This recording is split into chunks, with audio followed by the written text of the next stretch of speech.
उत्तर प्रदेश सहित 5 राज्यों में आज से आचार संहिता लागू हो गई।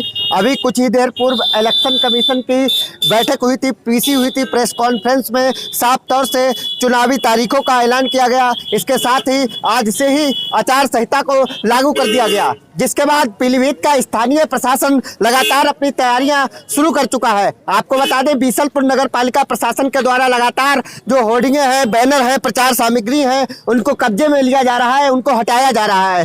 बताया जा रहा है कि पीलीभीत में 23 फरवरी को चौथे चरण में चुनाव होगा। वहीं बरेली की बात की जाए तो दूसरे चरण में चुनाव बरेली में संपन्न होगा। चुनाव की यदि बात की जाए तो मतगणना 10 मार्च को होगी।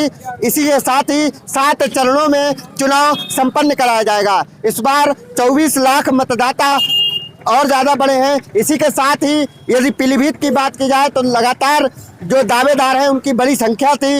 होर्डिंगों से पूरे शहर को पाट रखा था। ऐसे में इलेक्शन कमीशन की तरफ से आचार संहिता लागू करने के बाद से ही तत्काल प्रभाव से सभी होर्डिंगों, बैनरों को और प्रचार सामग्री को कब्जे में लिया जा रहा है। आपको बता दें, इलेक्शन कमीशन ने इस बार एक नई चीज़ साफ की है, जिसमें स्पष्ट तौर से कहा है कि इस बार पदयात्रा 15 जनवरी तक पदयात्रा, साइकिल यात्रा और वाहन यात्राओं पर पूर्ण रूप से रोक रहेगी। इसके साथ ही इलेक्शन कमीशन ने एक चीज़ और स्पष्ट की है कि इस बार वर्चुअल बैठक के माध्यम से ही संवाद कर सकेंगे। इस बार जो बैठकें हैं कोरोना काल के कारण नहीं की जा सकती हैं। पहली बार कोरोना काल में इस बार चुनाव हो रहे हैं। इसको लेकर इलेक्शन कमीशन ने कई कड़े नियम भी लागू किए हैं। इलेक्शन कमीशन ने स्पष्ट किया है कि इस बार आचार संहिता का उल्लंघन करने वाले नेताओं को भारी पड़ेगा। यूपी में 7 चरणों में चुनाव होगा। प्रथम चरण 10 फरवरी को, द्वितीय चरण 14 फरवरी को, तृतीय चरण 20 फरवरी को और चतुर्थ चरण 23 फरवरी को, पांचवा चरण 27 फरवरी को, छठा चरण 3 मार्च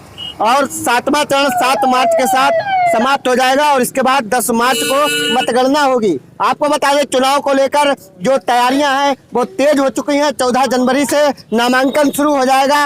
लगातार चुनाव आयोग की तरफ से स्पष्ट निर्देश दिए हैं। आदेशों का उल्लंघन करने वाले नेताओं पर इस बार कड़ी कार्रवाई होगी। इसके साथ ही यदि प्रशासन की बात की जाए, पूरे जनपद में लगातार जो होर्डिंग है और प्रचार सामग्री है, इनको कब्जे में लेने का काम शुरू कर दिया गया है। पीलीभीत के डीएम ने स्पष्ट रूप से सभी नगर पालिकाओं को निर्देशित किया गया है कि जितनी भी प्रचार सामग्री है तत्काल प्रभाव से कब्जे में ली जाए।